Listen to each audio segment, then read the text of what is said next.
भुवनेश्वर अलिया हटाई मत से जेल पड़ा चाहते मुझे प्रस्तुत अच्छी मुझे अच्छी पुलिस अच्छे जेल नियंतु आई एम रेडी 8 मास है प्लांट प्लांट कार्यक्रम हो बोलिकी साधारण लोक उद्घाटन कले 8 मास कहीं शोल आम जो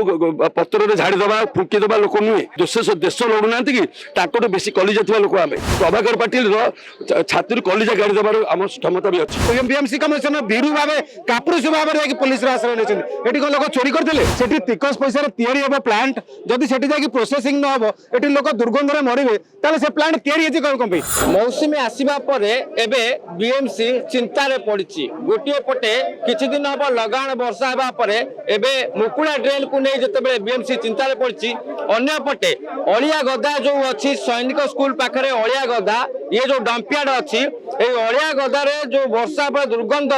फाटी पड़ुची पूरा आखपाख अंचल आप गाड़ कौन कथा कहवा रंगमाटिया कथा कहवा ये जो आखपाखे अनेक जो स्कूल गुड़े गढ़ी उठी बड़ कथा हूँ जो सैनिक स्कूल एटी जो पिला मानकर भविष्य बढ़ा जाए एवं पिला मानकर जो एटी सैनिक तैयारी होउछंती से स्कूल एक प्रकार गंधरे फाटी पड़ुची जहाँकि पिला माने पाठ पढ़ियार असुविधा होउची एवं आखपाख अंचल जो लोक मान रहउछंती सेमान मध्ये असुविधार सम्मुखीन होउछंती याकु नै प्रबल मात्रा में वर्तमान देखंतु विरोध चली सकाळ ताजा दृश्य आम आपन देखौछु जे देखंतु लेखा जाइछि समस्त अलिया हटा अभियान जो माने अछंती कर्मचारी समस्त गोटे गोटे प्लाक कार्ड धरछंती एवं वर्षा को मध्ये खातिर नाही पूरा वर्षा रे भिजिछंती किंतु गोटे स्पष्ट लेखा जाइछि गाड़ कोन अलिया गदा हटा सैनिक स्कूल बचा जो पिला मानकर भविष्य गढ़ा होती कौ भाई सरकार उदासीनता सरकार अवहेला एवं अलिया गदा को रखिकी जो दुर्गंध पड़ुची जहाँफल पिला प्रभाव पड़ुची तार सीधा सड़क विरोध होती ये घोर विरोध होती पूरा सैनिक स्कूल बंचा अभियान जो मैंने सदस्य अच्छा आम सीधा सड़क प्रतिक्रिया ना चेष्टा करूँ आज्ञा घटना कौन आज्ञा ये जो अलिया गदा बर्तमान वर्षा दिन आसला आम मानकर चलवा असुविधा आमर ये जला प्रदूषण होगलानी ये जो पचा जिन पड़ुची किंतु आम यहाँ हूँ कहीं अलिया गदा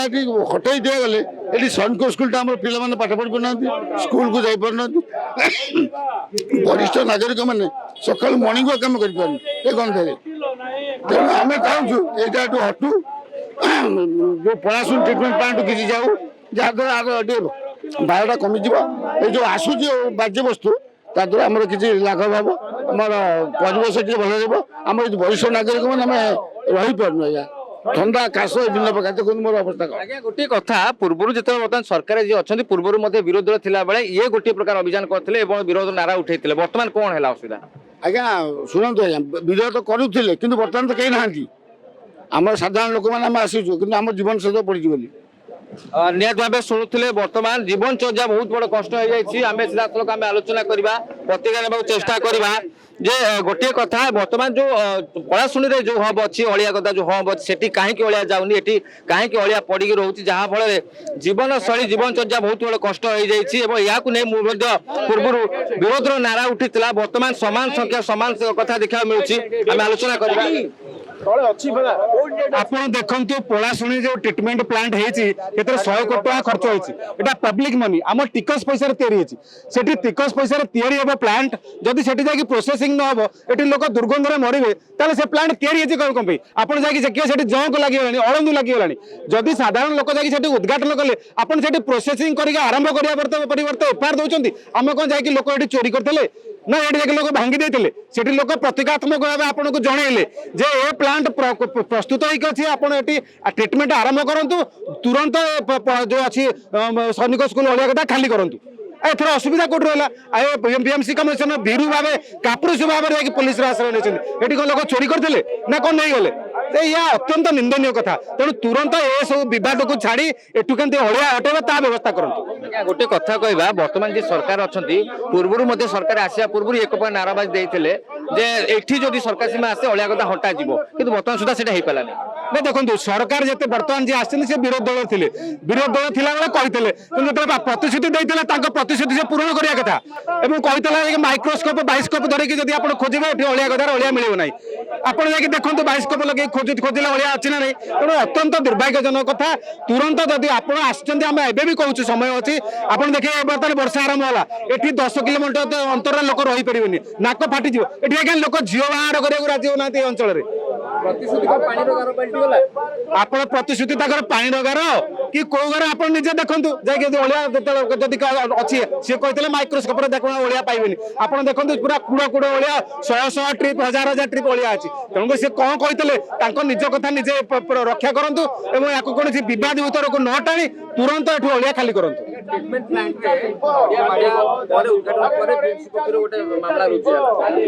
ଦେଖନ୍ତୁ ମୁଁ ଆପଣଙ୍କୁ ପୂର୍ବରୁ କହିସାରିଛି ଏହା ଭୀରୁର ଆଉ କାପୁରୁଷତାର ପରିଚୟ ଏଇଟା ହଉଛି ବିବାଦକୁ ଅଧିକା ତେଜିବା କଥା ଆପଣ ସେଠି ସାଧାରଣ ଲୋକ ଗଲେ କଣ ଆଜ୍ଞା ପ୍ଲାଣ୍ଟରୁ ଚୋରି କରିକି ନେଇଗଲେ ନା କାହାକୁ ବାଡେଇଲେ ନା କାହାକୁ ମାଇଲେ ନା କଣ କଲେ ସେଠି ଯାଇକି ଛିଡା ହେଲେ ତା ତଳେ ନଡିଆ ବାଇଲେ ଲୋକଙ୍କୁ ଲୋକମାନେ ପ୍ରତିଘାତମକ ଭାବେ ବିରୋଧ କଲେ ଆପଣ ତାକୁ ସେଥିରୁ ଯେତି ଯିବା କଥା ଆପଣ ସେଥିରୁ ଜାଣିବା କଥା ଯେ ତୁରନ୍ତ କାର୍ଯ୍ୟକ୍ରମ କରନ୍ତୁ ଆଉ ତାହା ବାଦ ନ କରିକି ଆପଣ ଏଫଆଇଆର ଦଉଛନ୍ତି। ନିହାତି ଭାବେ ଆପଣ ଦେଖୁଥିଲେ ସମାନ ପ୍ରତିକ୍ରିୟା ଯେ କେଉଁଭଳି ଭାବେ ଜଣେ ବରିଷ୍ଠ ନାଗରିକ ଅଛନ୍ତି ଆମେ ସିଧାସଳଖ ଆମେ ଆଲୋଚନା କରିବା ନିହାତି ଭାବେ ଜଣେ ବରିଷ୍ଠ ନାଗରିକ ଅଛନ୍ତି ରିଟାୟାରମେଣ୍ଟ ପର୍ସନ ଆମେ ଆଲୋଚନା କରିବା ଆଜ୍ଞା ଆପଣ କେମିତି ଦେଖୁଛନ୍ତି? ଆଜ୍ଞା ୟାଠୁ ବଡ ଦୁଃଖଦାୟକ ଘଟଣା କିଛି ନାହିଁ ଯେତେବେଳେ ସରକାର ଜନସାଧାରଣଙ୍କର ଦାବି ପ୍ରତି କର୍ଣ୍ଣପାତ ନ କରନ୍ତି ତାଠୁ ବଡ ଦୁର୍ଭାଗ୍ୟଜନକ ଘଟଣା କଣ ଥାଇପାରେ ଆଉ ସବୁଠୁ ଦୁଃଖର ବିଷୟ ହଉଛି ଯେ ଗୋଟେ ପ୍ଲାଣ୍ଟ ସେଠି ପଳାଶୁଣି ରେଡି ହେଇକି ଅଛି ଆଜ୍ଞା ଏଠୁ ଗଲେ ସେଠି ଜିନିଷ ସେଠି ପଳେଇବା କଥା ଏଠୁ 150 ମେଟ୍ରିକ ଟନ୍ ଯୋଉଟା ବର୍ଜ୍ୟବସ୍ତୁ ସେଠିକି ଯିବା କଥା ଯୋଉଟା ଶୁଖିଲା ବର୍ଜ୍ୟବସ୍ତୁ କେବଳ ମନ୍ତ୍ରୀ ହାକିମଙ୍କର ସମୟ ନାହିଁ ବୋଲି ସେଟା ଉଦ୍ଘାଟନ ହେଇପାରିବ ନାହିଁ କାହିଁକି ଏ ଆସ୍ପର୍ଦ୍ଧା କାହିଁକି ସେମାନଙ୍କର ତେଣୁ ଏଇଟା ୟାଠୁ ବଡ ଦୁର୍ଭାଗ୍ୟଜନକ ଘଟଣା ଏଇ ଡେମୋକ୍ରେସି ଆଉ କିଛି ଦେଖାଯାଇ ନଥାଏ। ସରକାର କଣ ଲୋକଙ୍କ କଥା ଶୁଣୁନାହାନ୍ତି ଏ ତ ଆପଣ ଆଖିରେ ଦେଖୁଛନ୍ତି ଯେ ଯୋଉମାନେ ସେଦିନ ଯାଇଥିଲେ ସେଟା ଗୋଟେ ପ୍ରତୀକ ଧର୍ମୀ ଉଦ୍ଘାଟନ ଥିଲା ସେମାନେ ଚେତେଇ ଦେବାକୁ ଚାହୁଁଥିଲେ ଯେ ସରକାର ତମେ ଲୋକଙ୍କୁ ହଇରାଣରେ ପକେଇ ଗୋଟେ ପୁରା ବିରାଟ ଅଞ୍ଚଳର ଲୋକମାନଙ୍କୁ ଅସୁବିଧାରେ ପକାଉଛ ଦୁର୍ଗନ୍ଧମୟ ହେଉଛି ଲୋକ ରହିପାରୁନାହାନ୍ତି ବର୍ଷା ଦିନ ଆସିଗଲାଣି ସୈନିକ ସ୍କୁଲ ପିଲାମାନେ କେମିତି ରହିବେ ସେ ଅଞ୍ଚଳ ଲୋକମାନେ କେମିତି ରହିବେ ତାକୁ ଚିନ୍ତା ନାହିଁ ଯଦି ଆମେ ସେଦିନ ସେଠି ଉଦ୍ଘାଟନ ଯାଇକରି ଲୋକମାନେ କଲେ ଆପଣ ତୁରନ୍ତ ପଦକ୍ଷେପ ନେବା କଥା ତାକୁ ଏକ ପ୍ରେଷ୍ଟିଜ ଇସ୍ୟୁ ନ କରିକିରି ଲୋକଙ୍କ ପାଇଁ ଯୋଉ ପାଇଁ ତମେ ମାନେ ଲଢୁଥିଲ ବର୍ଷେ ତଳେ ଦୀର୍ଘ 1 ମାସ ଧରିକିରି ଏଇଠି ତମ୍ବୁ ଗାଢି ଆପଣ ମାନେ ସ୍ଲୋଗାନ ଦଉଥିଲେ ଯୋଉ ସ୍ଲୋଗାନ ଆମେ ଦଉଛୁ ଆଜି ଜନସାଧାରଣଙ୍କ ତରଫରୁ ଆପଣ ସେ କଥା କେତେ ଶୀଘ୍ର କେମିତି ଭୁଲିଗଲେ ତେଣୁ ଜଣା ପଡୁଛି ଯେ ସରକାର ଜନସାଧାରଣଙ୍କ ଦାବି ପ୍ରତି କର୍ଣ୍ଣପାତ କରିନାହାନ୍ତି ପ୍ରସ୍ତୁତ ନୁହନ୍ତି। ନିହାତି ଭାବେ ସରକାର ଲୋକଙ୍କ କଥାକୁ କର୍ଣ୍ଣପାତ କରୁନାହାନ୍ତି ସିଧାସଳଖ ପ୍ରତିକ୍ରିୟା ଦଉଥିଲେ ଜଣେ ଅବସରପ୍ରାପ୍ତ ସେନା କର୍ମଚାରୀ ଆମେ ସିଧାସଳଖ ଆମେ ପ୍ରତିକ୍ରିୟା ନେବାକୁ ଚେଷ୍ଟା କରିବୁ ଯେ ଅଭିଯାନ ଅଳିଆ ହଟା ଅଭିଯାନ ଯେ ଅଛନ୍ତି ମୁଖ୍ୟ ପ୍ଲାଣ୍ଟରେ ଉଦ୍ଘାଟନ ହେଲା ନଡିଆ ବାଡିଆ ପରେ ତାପରେ ଆପଣଙ୍କ ନାଁରେ ଏତଲା ଆସିଲା ବ୍ୟବସ୍ଥା ଯଦି ଭୁବନେଶ୍ୱରର ଅଳିଆ ହଟେଇବା ପାଇଁ ମତେ ସେମାନେ ଜେଲରେ ପଡ଼ିବାକୁ ଚାହୁଁଛନ୍ତି ମୁଁ ପ୍ରସ୍ତୁତ ଅଛି ମୁଁ ତ ଏଠି ଅଛି ପୋଲିସ ଅଛନ୍ତି ଜେଲ ନିଅନ୍ତୁ ଆଇ ଏମ୍ ରେଡି ତାର କାରଣ ହଉଛି ସେମାନେ ଗୋଟେ ଇଲିଗାଲ ଗୋଟେ ମିଛ କେସ୍ ଦେଇଛନ୍ତି ମିଛ କେସ୍ କଣ ଆପଣ ମାନେ ଭିଜୁଆଲ ଦେଖିବେ ସେଠି କୌଣସି କାମ ହଉନଥିଲା ଗୋଟିଏ ସିକ୍ୟୁରିଟି ମାତ୍ର ଜଗିଥିଲା ଆମେ ଗଲୁ ଆମେ ସେଠି କେବଳ ଏମିତି ଠିଆ ହେଇକି ନଡିଆଟେ ବାଡେଇକି ଆସିଛୁ ଆଚ୍ଛା ନଡିଆଟେ ବାଡେଇକି ଆସିଲା ପରେ କଣ ଗୋଟେ ଅପରାଧ ହେଲା କୋଉଠି ନଡିଆ ଫୋପାଡ଼ିଛୁ ନା କାହା ମୁଣ୍ଡ ଫଟେଇଛୁ ନା ମେସିନରେ କ୍ଷତି କରିଛୁ ନଡିଆ ବାଡିଆରେ କଣ ଏଫଆଇଆର ହବ ଯେ ସେଠି ସରକାରୀ ସମ୍ପତ୍ତିରେ କ୍ଷତି ପହଞ୍ଚାଗଲା ସରକାରୀ କାମକୁ ରୋକାଗଲା ମିଛ କଥା କହୁଛୁ ଆମେ ସେଟା ପ୍ରମାଣ କରିବୁ ଦ୍ୱିତୀୟ କଥା ହଉଛି ଏଠି ବିଏମସି କମିଶନର 5ଟି ପ୍ରତିଶ୍ରୁତି ଦେଇଥିଲେ 5ଟି ପ୍ରତିଶ୍ରୁତି ଦେଇଥିଲେ ଆମକୁ କହିଥିଲେ ହଟେଇବା ପାଇଁ ଏଠି ଗୋଟିଏ ବି ଅଳିଆ ରହିବନି ଆପଣ ଭିଜୁଆଲ ଦେଖେଇଦେବେ ଗୋଟିଏ ବି ଅଳିଆ ରହିବନି ସେମାନେ କିଛି ଅଳିଆ ହଟେଇ ନାହାନ୍ତି ପୁରା ପ୍ରତିଦିନ 350 ମେଟ୍ରିକ ଟନ୍ ଏଠି ପୁରଉଛନ୍ତି ଦ୍ୱିତୀୟ କଥା ହଉଛି ତା ଭିତରେ ଗୋଟେ ବଡ ଏରିଆ ଅଛି ଏ ଏରିଆକୁ ସେମାନେ ପ୍ଲାଣ୍ଟେସନ କରିବେ ବୋଲି କହିଥିଲେ ତାପରେ ମାଟି ପଡିବ ପ୍ଲାଣ୍ଟେସନ ହବ ସେଟା କରିନାହାନ୍ତି ଭିତରେ ଗୋଟେ ଟ୍ରିଟମେଣ୍ଟ କରୁଛନ୍ତି ପୁରା ଓଦାଟାକୁ ଟ୍ରିଟମେଣ୍ଟ ହଉଛି 28 ଯୋଉ ଗନ୍ଧ ଏ ଦୁର୍ଗନ୍ଧ ବଳରେ ଅଞ୍ଚଳଟା ଦୁର୍ଗନ୍ଧ ହେଉଛି ସୈନିକ ସ୍କୁଲ କେନ୍ଦ୍ରୀୟ ବିଦ୍ୟାଳୟ ପର୍ଯ୍ୟନ୍ତ ଗନ୍ଧ ଯାଉଛି ସେଇଟାକୁ ହଟେଇ ନାହାନ୍ତି ଆମେ ତାକୁ ଚାରିପଟ କମ୍ପାକ୍ଟ କରିଦିଅ ତାକୁ ଇଣ୍ଡଷ୍ଟ୍ରିଆଲ ସେଟଅପ୍ ଭଳି ଏୟାର ତାକୁ ଇଏ କରିଦିଅ ତାକୁ ଟିକେ ପଲ୍ୟୁସନ ଏୟାରଟାକୁ ଟିକେ ପ୍ୟୁରିଫାଇ କରିଦିଅ 5ଟି ପ୍ରତିଶତ ରଖିନାହାନ୍ତି ଆମେ ଆଜି ଆସିଛୁ ତାକୁ ଚେତାବନୀ ଦେବା ପାଇଁ ଯେ ଆମେ ଆଜି ପ୍ରତିବାଦ କରୁଛୁ ଗାଡି ରୋକିବୁ ଯେତେବେଳେ ପୁଣି ଆମେ ରବିବାର ଦିନଠାରୁ पूरा संपूर्ण गाड़ी रोकबू आ भर गोटे भी गाड़ी छाड़बूनी ये जो गाड़ी आसुची गाड़ी की रोकीदेबू गाड़ी छाड़बूनी ଯେତେବେଳେ ବିରୋଧରେ ଥିଲେ ଇଏ ଗୋଟେ ନାରା ଦଉଥିଲେ ରାଜ୍ୟ ସରକାର ବିରୋଧରେ ଯେ ଅଳିଆ ହଟେଇବା ନିହାତି ଦରକାର ବର୍ତ୍ତମାନ ସରକାରକୁ ଆସିଲେ ଲୋକଙ୍କ ସରକାର ଲୋକଙ୍କ କଥା ଶୁଣିଲେ मत लगुच लोक सरकार से शुणे आम कथा कहीं आम एत नेगेटिविटी माइंड नुहे जेहेतु मोहन बाबू होती जड़े भद्रलोक मोहन बाबू निजे आसी प्रतिश्रुति देते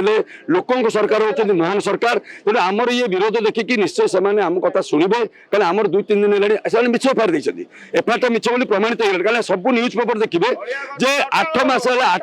8 मास है प्लांट कार्यक्रम होना बोलिकी साधारण लोक उद्घाटन कले 8 मास कहीं शोल अकाउंटेबिलिटी फिक्स किए कर 8 मास पूर्व ये राजेश प्रभाकर पाटिल कार्यक्रम कर भुवनेश्वर अधा प्रोब्लेम सल्व होता से दायी किए रही भावुची निजे राजेश प्रभाकर पाटिल दायी उत्तरदायित्व नवा उचित विरुद्ध दृढ़ कार्यानुष्ठान ग्रहण करने मोहन बाबू को साधारण जनता स्वार्थ जदि लड़ा जाऊँगी थाना मामला रुजु साधारण जनता पे जो मैंने लड़ुच्च से कौन भावुं ये जो ऑफिशियल प्रोसेस अच्छा केस दे डरिकी लुचिजे आम जो पत्र झाड़ीदे फुंकीदे लोक नुहे आम आज्ञा मिलिटारी जो मैंने देश लड़ुना कि बेसी कलिजा लोक आम लड़िकी जीतिकी केमी जिता जाए आम जाचु आ प्रभाकर पाटिल छाती कलिजा गाड़ी देवार आम क्षमता भी अच्छी कि आम आज शांति करुचु एपाई आम गोटे ऑफिशियल प्रोसेस भितर चाहूँ करने शांति प्रिय लोक शांति चाहूँ लोक सरकार लोक कथा शुण ना भयावह परिस्थिति सृष्टि हम निहात भाव शुणुले प्रतिक्रिया जे सैनिक स्कूल बंचा अभियान जी सभापति अच्छा जदि सरकार आम कथा न शुणती परिस्थिति भयावह हम कहीं आखपाख अंचल अनेक केंद्रीय विद्यालय अच्छी सैनिक स्कूल अच्छी अनेक लोक बसवास कर ये जो अलिया गदा रही जहाँफल दुर्गंधरे पूरा फाटी पड़ी एटू अलिया गदा हटाइवाई एक प्रकार अभियान चलता बर्तमान से अभियान जारी रही वर्षा को ना खातिर अच्छी ना खरा को खातिर अच्छी सीधा सड़क से छिड़ा होती जेपर्यंत नारा सरकार पाखे पहुंची ना और सरकार जब कथा न शुणी आंदोलन दिन को दिन तीव्रतर हम सीधा सड़क एक प्रकार चेतावनी देते भुवनेश्वर भिडियो जर्नलिस्ट श्रीनिवास सहित पूर्णचंद्र प्रधान रिपोर्ट ओडिशा भास्कर।